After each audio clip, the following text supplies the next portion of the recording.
네, 오늘 저희 함께 보실 하나님 말씀 고린도 후서 3장 1절부터 11절까지 말씀입니다.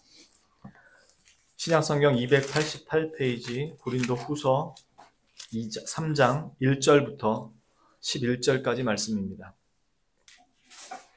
신약성경 288페이지 고린도 후서 3장 1절부터 11절까지 말씀입니다. 다 찾으신 줄 알고 제가 봉독하도록 하겠습니다. 우리가 다시 자천하기를 시작하겠느냐? 우리가 어찌 어떤 사람처럼 추천서를 너희에게 붙이거나 혹은 너희에게 받거나 할 필요가 있느냐? 너희는 우리의 편지라 우리 마음에 썼고 무사람이 알고 읽는 바라. 너희는 우리로 말미암아 나타난 그리스도의 편지니 이는 먹으로 쓴 것이 아니요 오직 살아계신 하나님의 영으로 쓴 것이며 또 돌판에 쓴 것이 아니요 오직 육의 마음판에 쓴 것이라. 우리가 그리스도로 말미암아 하나님을 향하여 이 같은 확신이 있으니 우리가 무슨 일이든지 우리에게서 난 것 같이 스스로 만족할 것이 아니니 우리의 만족은 오직 하나님으로부터 나느니라. 그가 또한 우리를 새 언약의 일꾼 되기에 만족하게 하셨으니 율법 조문으로 하지 아니하고 오직 영으로 함이니 율법 조문은 죽이는 것이요 영은 살리는 것이니라. 돌에 써서 새긴 죽게 하는 율법 조문의 직분도 영광이 있어 이스라엘 자손들은 모세의 얼굴에 없어질 영광 때문에도 그 얼굴을 주목하지 못하였거든. 하물며 영의 직분은 더욱 영광이 있지 아니하겠느냐. 정죄의 직분도 영광이 있은즉 의의 직분은 영광이 더욱 넘치리라.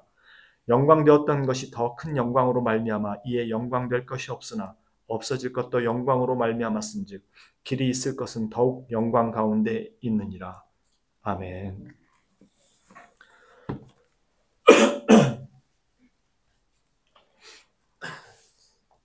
장로교회의 정치 원리를 여러분들은 이미 한번 배우셨기 때문에 조금은 아시겠지만 교역자는 그냥 세워지지 않습니다. 그들에게 대한 검증이 필요하고 여러 가지 절차를 거쳐서 교회의 직원으로 세워집니다. 특히 목사의 경우는 지교회가 아닌 노회로부터 그 자격을 심사받고 노회의 목사들의 안수로 장립됩니다.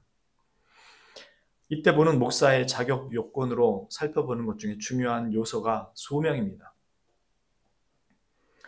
이 사람이 하나님께로부터 부름받은 확고한 부르심이 있는지를 여러 가지 면에서 확인하고 심사하는 것이죠. 신학적인 면이나 그와 관련한 학업의 성취 여부나 전망에 관한 것들을 보기도 하고 교회의 교역자로 적합한지 성품이나 성향 등은 여러 가지 면에서 살펴보고 부교역자로 사역하던 교회에서 그 사람에 대한 평가 등을 보고받게 됩니다. 그리고 신학교를 통해서도 그에 대한 여러 가지 정보와 학업의 상황 등 다른 학우들과의 관계 등등을 살펴보게 됩니다. 이것은 보통 하나님께서 부르신 그 사람 안에 부르신 직접적인 내적 소명이라고 부르는 것과 교회를 위해 이 사람이 정말로 유익하고 필요한 존재인지를 확인하는 외적 소명으로 확인하게 됩니다. 하나님을 위해 죽겠다는 각오는 넘칠지라도 그가 교회에 정말로 필요하고 유익한 존재인지를 확인하는 이 외적 소명에서 그의 소명이 확인되지 않는다면 그는 사역을 하지 말아야 됩니다. 그렇지 않으면 교회와 그 자신 모두에게 유익하지 못할 뿐만 아니라 어려움이 생기거나 혹은 큰 위험이 따를 수도 있습니다. 어떤 사람들은 교회를 떠날 때 너무나도 떠나는 그 사람이 아쉬워서 좋은 사역자라서 다시 또 보기를 기대하기도 하고 심지어 자신들의 교회 담임 목사로 오기를 원하기도 합니다. 그러나 어떤 사람들은 두 번 다시는 그 교회에 오지 않았으면 하고 바라거나 심지어는 저 사람은 사역을 하지 말아야 된다는 평가를 듣는 사람들도 있습니다. 이처럼 외적 소명은 그가 진정한 사역자로 부름받았는지를 확인해 볼 수 있는 아주 중요한 지표 중에 하나입니다. 단지 자신이 하나님을 위해 죽을 각오가 되어 있다는 것만으로 그리고 자신이 하나님을 위한 그리고 하나님께서 이런저런 사역을 하라고 부르셨다고 주장하는 것만으로는 그가 사역자라고 부름받은 사람인가를 판단할 수 없습니다. 하나님께서 부르시는 이유는 바로 교회를 위해서 부르시기 때문입니다. 그렇기에 이 외적 소명의 판단은 매우 중요합니다. 오늘 바울 사도의 말도 결국은 이런 맥락 속에 있습니다. 바울 사도는 계속해서 자신의 사도직에 대한 그 변론을 이어가는데 이것은 단순히 자신에 대한 변호만 있는 것은 아닙니다. 그랬다면 이것이 성경으로 인정되지 않았겠죠. 그의 변호 속에 우리가 분명 하나님께로부터 들어야 하는 말씀이 있기에 교회는 이것을 성경으로 받은 것입니다. 그게 오늘 말씀의 사실 핵심입니다. 그리고 이것은 지난주에도 말씀드렸던 내용과 연장선상에 있습니다. 오히려 갈수록 더 강화되고 있습니다. 왜냐하면 갈수록 그의 논쟁은 사람이 아닌 하나님께로 넘어가고 있고 성령 하나님의 역사로 그 초점을 맞추고 있기 때문에 그렇습니다.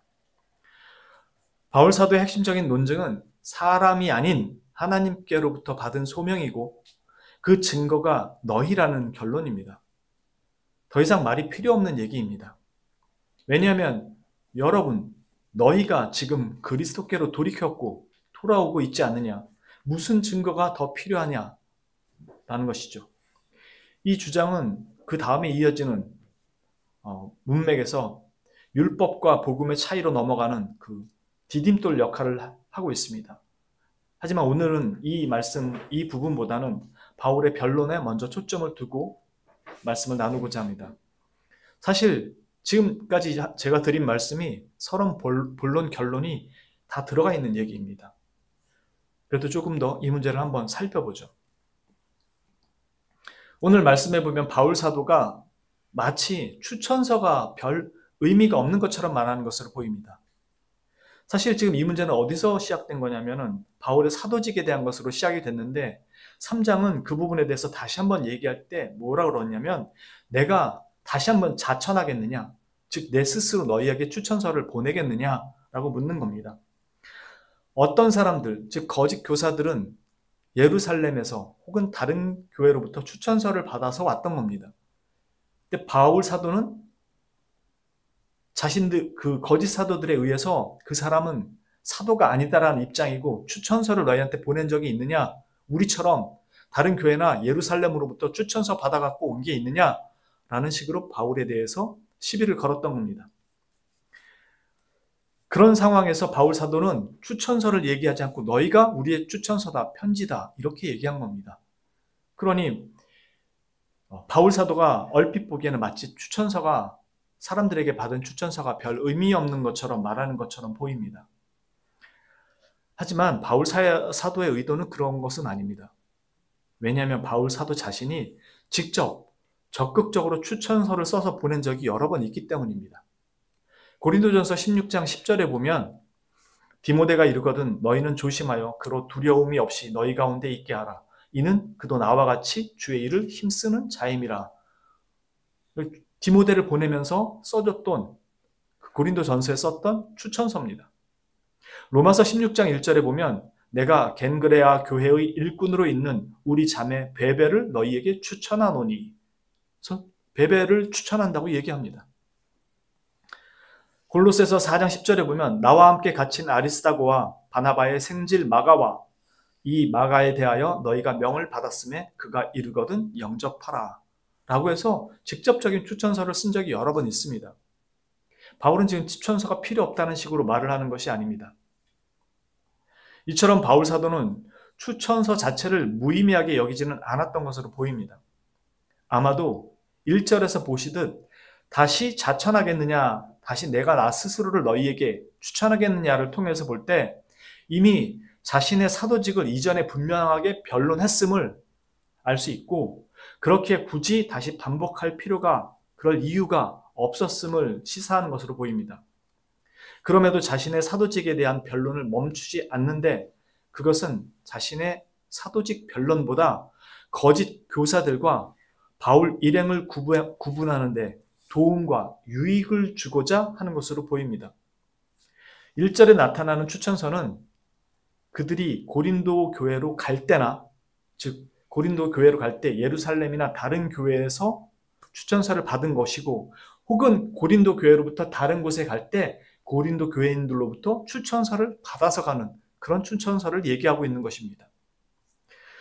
그러나 바울 사도는 그것이 굳이 필요하지 않은 이유는 이미 너희에게 내가 사도직을 변론했고 또한 너희가 나의 추천서이기 때문이라고 말합니다. 바울은 그렇다면 어떤 의미에서 이렇게 말하고 있는 것인가? 바울의 이런 의도를 이해하는 것이 오늘 말씀의 핵심이라고 생각이 됩니다. 교회의 직원으로서 가장 확고한 확신, 즉 내가 부름받은 하나님의 사역자로서의 확신은 교회를 얼마나 크게 내가 일으켜놨느냐, 얼마나 부흥시켰느냐보다 진실로 성도들이 그리스도를 알고 믿으며 의존하는, 그리스도를 의존하는 하나님의 백성들이 되어가고 있는 자리로 말씀을 통해서 그들을 그리스도께로 인도하고 있느냐에 있습니다. 왜냐하면 나머지는 그리스도 없이도 돈과 유명세와 자리라는, 좋은 몫이라는 자리 같은 곳에서 충분히 그리스도 없이도 돈과 유명세로 세속적인 방식들로 다 가능한 것들이기 때문에 그렇습니다. 어떤 교회는요, 지금도 유아들이 교회로 모인답니다. 전도 한 번 안 해도. 왜요? 거기에 새로운 교회가 세워졌고 새로운 사람들이 계속 신도시로 유입이 되니까 당연히 모여드는 겁니다. 그분이 사역을 못한다거나 안 한다는 의미가 아니라 교회의 부흥은 다른 방편으로도 얼마든지 일어날 수 있다는 겁니다. 그게 정확히 부흥인지는 나중에 알 수 있겠죠. 단지 사람 숫자만 늘어나는 것인지 정말로 부흥하는 것인지. 그러나 그리스도인들을 그리스도인으로, 교회에 오는 사람들을 그리스도인으로 변화시킨다는 것은 목사의 능력이 아니라 오직 성령님의 능력에 관한 것이기 때문에 다른 무엇으로 대체할 수가 없습니다. 그리고 교회의 직원이라면 철저히 이 사역을 위해서 하나님의 말씀에 입각해서 그 일을 수행하는 것이고, 그 말씀을 가지고 하나님께서 역사하실 때 교회에 변화가 일어나는 겁니다. 그래서 교회가 얼마나 커졌느냐의 문제가 아니라 그리스도의 교회가 되어가고 있느냐의 문제가 사실 핵심입니다. 그래서 나는 몇 명이 모이는 교회로 성장시키겠다, 나는 이런 목회를 하겠다 보다 나는 나를 보내신 그 교회 성도들이 하나님의 거룩한 백성이 되도록 그 직무에 충실하겠다는 것이 다른 교회의 직원의 비전이고 목적이고 사명이 되어야 하는 것이죠. 그러니 이걸 뭘로 확인하겠습니까? 왜 성령님이라고 부르죠? 헬라어 원문으로 하자면 to hagiou pneumatos라고 합니다. 영어로 하자면 the Holy Spirit, 한국말로 하자면 거룩하신 영입니다. 어떤 영이라고요? 거룩하신 영이에요. 그럼 거룩하신 영께서 역사하신다는 가장 강력한 증거가 뭐겠습니까? 의와 진리의 거룩함이 드러나는 거 아니겠습니까? 그런데 사람들은 보통 기적이나 이적이 나타나야 성령님께서 뭔가 하시는가 보다라고 생각을 합니다. 그게 성령님이 임재하시는 교회라고 생각을 합니다. 그런데 성부 하나님과 성자 하나님은 그분을 성령 하나님이라고 부릅니다. 거룩하신 영, 거룩하신 하나님이라고 말하는 겁니다. 그게 하나님께서 역사하시는 가장 강력하고 확실한 분명한 증거입니다. 이 교회의 주인은 그리스도시고 그리스도는 자신의 영을 보내서 이 교회를 통치하시는 겁니다. 그리스도의 영을 보내서 직접적인 통치를 하시는 것이고 간접적으로 자신이 세우신 교회의 직원들을 통해서 그 일을 하시는 겁니다. 그러니 그게 가장 강력하게 역사됐고 드러나는 가장 강력한 증거가 뭐냐는 겁니다. 바울 사도의 사도 직분은 사람이 아닌 하나님께로부터 직접 받은 것이고 그 증거가 이 거룩하심으로 나타나지 않으면 그건 짝퉁이라고 지금 얘기하는 겁니다. 오해하지 마시기 바랍니다. 저는 바울 사도의 발끝도 못 따라갈 만큼 그렇게 성결하지도 훌륭한 인품을 가지고 있지도 못합니다. 그럼에도 제가 감히 바울처럼 말할 수 있는 이유는 저는 복음 외에 다른 것을 전할 줄도 모르고 복음 외에 아는 것도 없고 다른 사람들처럼 경제적으로 여러 가지 사회적으로 문학적으로 많이 아는 것도 없습니다. 그러나 저는 이 복음 외에 전할 줄 아는 것도 없고 이 복음만이 사람을 살린다고 확신하고 있고 이 복음을 전하라고 부르신 분이 나의 주 그리스도이심을 확신하고 있을 뿐만 아니라 이 복음으로 말미암아 주께로 돌아오고 있는 여러분을 보고 있기 때문에 감히 이렇게 얘기할 수 있는 겁니다. 만일 여러분이 이요한 목사는 목사가 아니라고 한다면 저는 언제든 이 직분을 겸허히 내려놓을 준비가 되어 있습니다. 아니, 직분은 하나님께서 주시는 것이라면서 사람들이 뭐라고 했다고 그걸 내려놓는다면 그게 더 말이 안 되는 거 아닌가요? 라고 물으신다면 제 대답은 분명합니다. 우리가 이렇게 말하는 것이 우리 자신을 치켜 올리는 말을 늘어놓는 것입니까? 아니면 어떤 사람들처럼 우리가 여러분에게 보일 추천장이나 여러분이 주는 추천장을 필요로 하는 사람들이겠습니까? 여러분들이야말로 우리를 천거하여 주는 추천장입니다. 그것은 우리 마음에 적혀 있습니다. 모든 사람이 그것을 알고 있습니다. 여러분은 분명히 그리스도께서 쓰신 편지입니다. 우리는 그것을 작성하는데 봉사하였습니다. 그것은 먹물로 쓴 것이 아니라 살아계신 하나님의 영으로 쓴 것이요 돌판에 쓴 것이 아니라 가슴판에 쓴 것입니다. 우리는 그리스도로 말미암아 하나님께 확신을 가지고 있으므로 이런 말을 합니다. 우리가 이런 일을 할 수 있는 자격이 우리에게서 났다고 생각하지 않습니다. 우리의 자격은 하나님에게서 납니다. 하나님께서 우리에게 새 언약의 일꾼이 되는 자격을 주셨습니다. 이 새 언약은 문자로 된 것이 아니라 영으로 된 것입니다. 문자는 사람을 죽이고 영은 사람을 살립니다.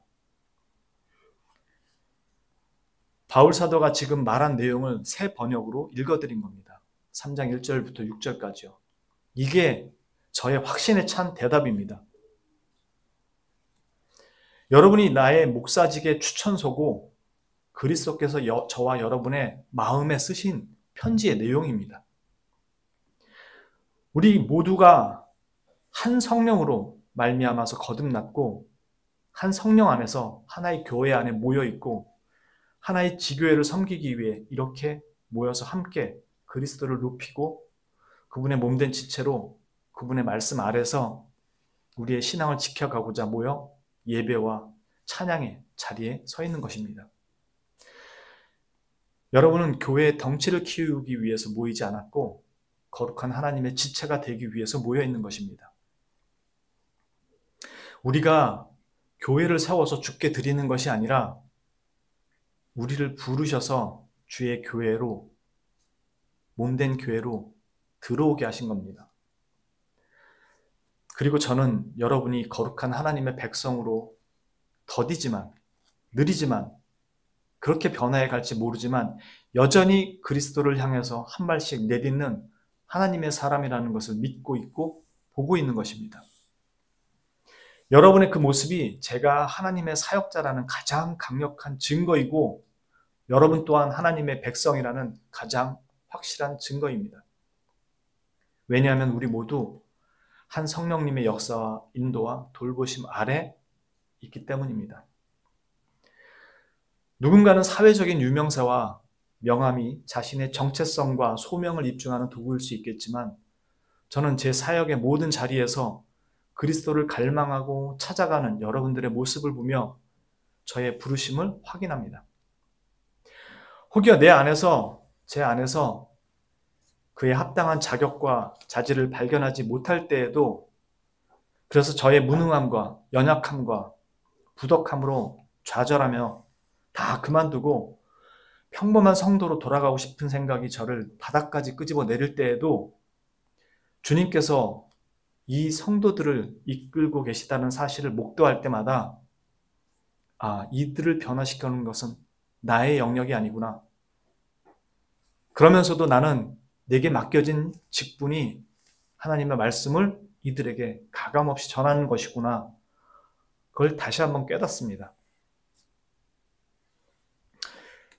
내가 잘해서가 아니라 주님께서 하신다는 것을 매번 느끼기에 여기 서 있는 게 부끄럽고 도망가고 싶고 숨고 싶은 매번 그 순간마다 이 자리를 뻔뻔하게 버티는 겁니다. 나에게 이 소명을 주신 분이 하나님이라는 것을 여러분들을 보면서 부정할 수도 없고 감출 수도 없기 때문입니다. 바울 사도의 추천서의 핵심은 그의 추천서는 본질적으로 하나님께로부터 온 것이고 그것이 여러분을 통해 드러난 것이고 그것은 곧 그리스도의 복음으로 확인된다는 것이었습니다. 그리고 이 복음은 율법의 조문이 아닌 오직 성령님의 중생케 하시는 사역으로 말미암은 것이었습니다. 율법의 조문은 우리의 범죄를 드러내고 우리를 정죄하는 역할을 하지만 복음은 우리에게 생명을 줍니다. 그 생명은 오직 성령님의 사역입니다. 이제 나의 추천서는 하나님께 대하여 회개하며 그리스도에 대한 믿음으로 살아있는 여러분이며 여러분은 바로 그 살리는 영이신 성령님의 역사로 이 복음을 듣고 믿어 살아있다는 것입니다. 이게 내가 확신할 수 있는 추천서입니다. 이것보다 더 확실한 추천서가 있습니까? 이게 바울의 주장입니다. 추천서가 필요 없다는 말이 아니라 이보다 더 확실한 추천서가 어디 있기에 사람들로부터 받는 그 추천서를 주장하는 그런 거짓 교사들에 현혹되어 복음의 순수성을 버리고 왜곡된 신앙으로 돌아가려고 하느냐고 지금 바울이 얘기하는 것입니다. 다시 말해 그들이 다른 복음을 받아들이고 왜곡된 신앙으로 돌아가지 않도록 자신이 전하는 복음이 참된 복음임을 변론 가운데 강조하는 것입니다. 사역자는 교회의 외세를 불리거나 교회인의 숫자를 키우는 사람들이 아니라 생명의 복음을 전하는 자들입니다. 그래서 오직 그리스도에 대한 책임을 진다고 말하는 것입니다. 만일 교회가 외세적으로 커지거나 숫자 늘리는 것에 관심을 갖는다면 교육자는 그런 경영 능력과 컨설팅 능력이 뛰어난 사람을 목사로 앉혀다 놓으면 될 겁니다. 그러나 성경이 말하는 교육자는 오직 복음을 그대로 전하는 의무를 부여받은 자들입니다. 그분으로부터 소명을 받았고 그분으로부터 보내졌고 그분의 말씀을 전하도록 사명이 부여된 것입니다. 바울의 주장과 논지는 단순합니다. 나의 추천서는 하나님께로부터 왔습니다. 그것의 증거가 바로 영혼이 깨어 살아있고 하나님께 대하여 회개하고 반응하며 돌아와 믿음으로 살고 있는 여러분들입니다.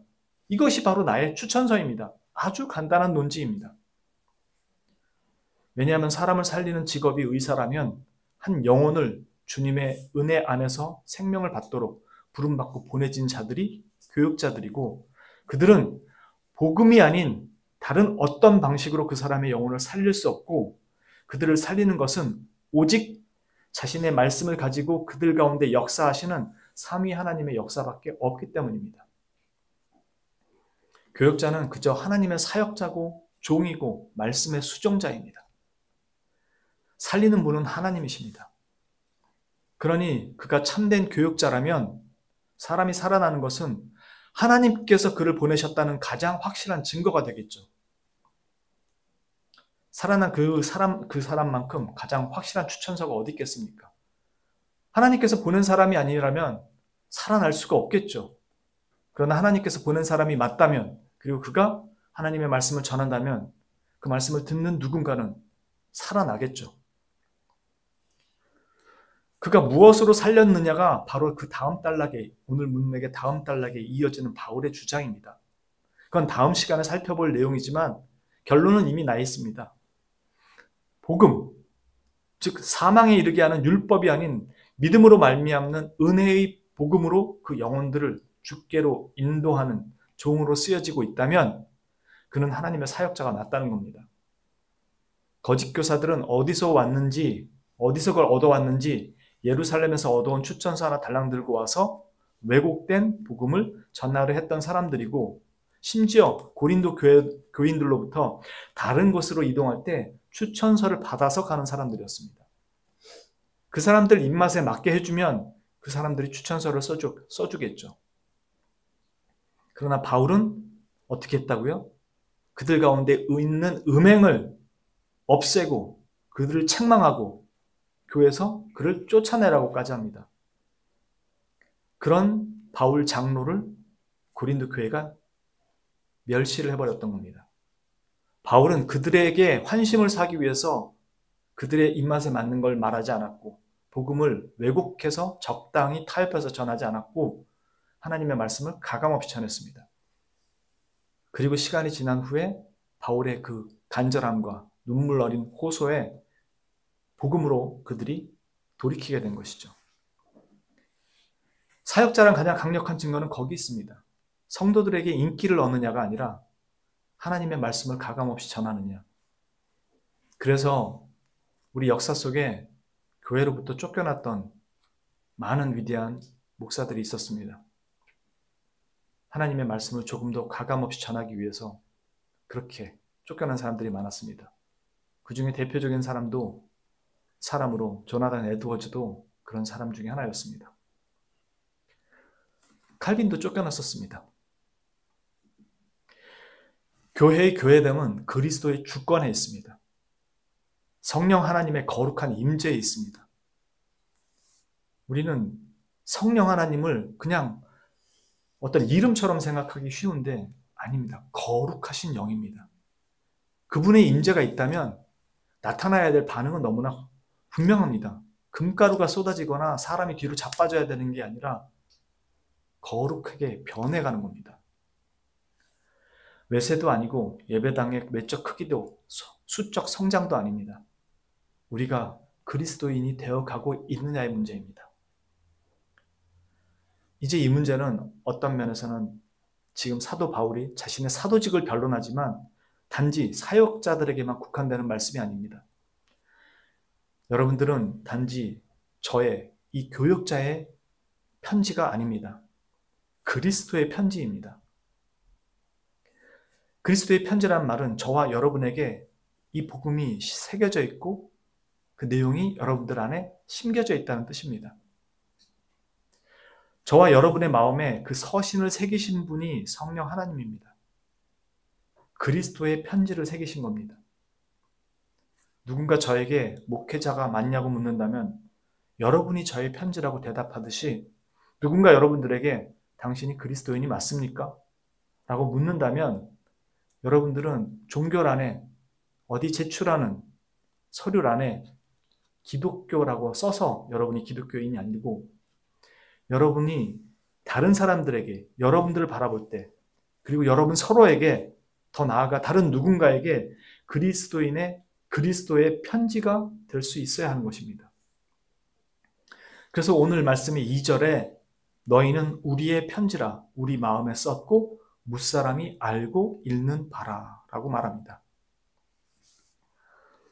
저는 여러분에게 기적을 행하지도 못했고 놀라운 권능을 보이지도 못했습니다. 수많은 사람들이 한다는 방언도 못합니다. 치유의 능력 같은 것도 없습니다. 그렇다고 말씀을 엄청나게 잘 전하거나 가르치는 것 같지도 않습니다. 그럼에도 여러분이 거짓으로 제 앞에서 신앙생활을 하는 것이 아니라면 여러분은 저의 추천서가 맞습니다. 저는 그렇게 믿고 확신합니다. 그리고 여러분들을 다른 사람들이 볼 때 그리스도의 편지로 볼 것이라고 확신합니다. 우리는 전도의 자리에서 그럴듯한 변증을 하거나 특별한 입담으로 그들을 그리스도께로 데려오지 못합니다. 그러나 여러분들이 전도지를 들고 있는 그 모습만으로도 이 추운 날 밖에 나가서 전도지를 들고 서성이며 전도지를 줄 사람을 찾는 그 모습만으로도 여러분들이 식당에서 손을 모으고 머리 숙여 감사의 기도를 드리는 그 순간만으로도 그리고 성탄절이라고 산타를 찾아 들뜬 기분으로 연말을 보내는 사람들 속에서 거룩한 주의를 지키기 위해 예배의 자리를 가장 우선적으로 찾는 여러분의 모습만으로도 여러분들을 그들 가운데 보내진 그리스도의 편지임을 잘 보여주는 것입니다. 그렇게 우리는 그들 가운데 더 깊이 들어가며 그리스도의 편지의 그 내용을 전하는 날이 올 것입니다. 입술로만이 아니라 우리의 삶이 그것들을 증거하는 순간순간으로요. 바울 사도는 우리가 그렇게 변한 것은 율법 때문이 아니라 복음, 곧 그리스도 때문이라고 말합니다. 저와 여러분은 그리스도의 은혜와 하나님의 그 크신 사랑으로 멸망이 아닌 구원의 자리에 섰고 복음으로 변화된 새로운 삶의 자리에 선 것입니다. 바로 거룩한 영, 성령님의 내주와 인도하심으로 그리스도의 구속의 그 은혜가 우리에게 실현되고 있는 것입니다. 이것만큼 강력한 증거가 없습니다. 이것만큼 우리가 하나의 보편교회라는 가장 강력한 증거가 없습니다. 그 율법은 우리의 죄를 드러내고 정죄하며 판단받게 하지만 그리스도의 복음은 우리의 허다한 죄를 긍휼과 사랑으로 덮습니다. 온전히 제하여 버립니다. 그리스도께서 그걸 다 짊어지셨기 때문입니다. 너의 죄의 그 짐은 내가 짊어지었다라고 주님이 말씀하는 겁니다. 우리는 이 은혜 아래에서 하나가 되었고 서로가 그리스도의 증언자여 편지가 된 것입니다. 쓰신 분이 한 분인데 어찌 그 내용이 다를 수 있겠습니까? 쓰신 분이 한 분이시며 그것을 해석하는 분이 한 분이신데 어찌 그 해석이 다를 수 있겠습니까? 돌판에 새긴 율법이 아닌 우리 신비의 마음판에 새겨진 복음은 한 분에 의해 쓰여진 것이기 때문에 그렇습니다. 펜이 아닌 그리스도의 영으로 쓰여지고 새겨진 것이기에 번지지도 지워지지도 수정되지도 않습니다. 우리 모두가 그리스도의 편지가 될 수 있는 이유입니다. 교회에 대한 본질적인 면들에 대해 그 기준을 다른 교회의 모습에서 찾기 시작하면 우리 안에서 우리와 함께 일하시는 성령님의 인도가 아닌 다른 교회가 인도하는 길로 따라가는 오류를 범하기 쉽습니다. 교회의 본질적인 면은 다른 교회가 아니라 성령입니다. 그리고 성경이 그걸 우리에게 가르쳐 주고요. 그 교회가 외적으로 성장했다고 우리의 본이 되지 않습니다. 수많은 교회가 성장한다는 교회의 방식을 따라가고 추구하지만 교회는 거룩한 영에 의해 지배받아야 됩니다. 그리고 성령님은 교회의 교회됨을 거룩하신 영의 통치 방식으로 드러내시길 원합니다. 우리가 그리스도의 편지이고 향기이기 때문에 그렇습니다. 저와 여러분은 그리스도의 향기요 편지라는 사실을 잊지 마시고 우리가 살아가고 있는 그 자리가 곧 그리스도의 향기를 전하고 그리스도의 편지로 나타나고 무사람들이 저와 여러분을 보고 그걸 알고 읽는 그 자리임을 기억하시고 거룩한 하나님의 백성으로서의 그 소명과 사명을 여러분들이 놓인 그 자리에서 지켜갈 수 있기를 주님의 이름으로 축원합니다.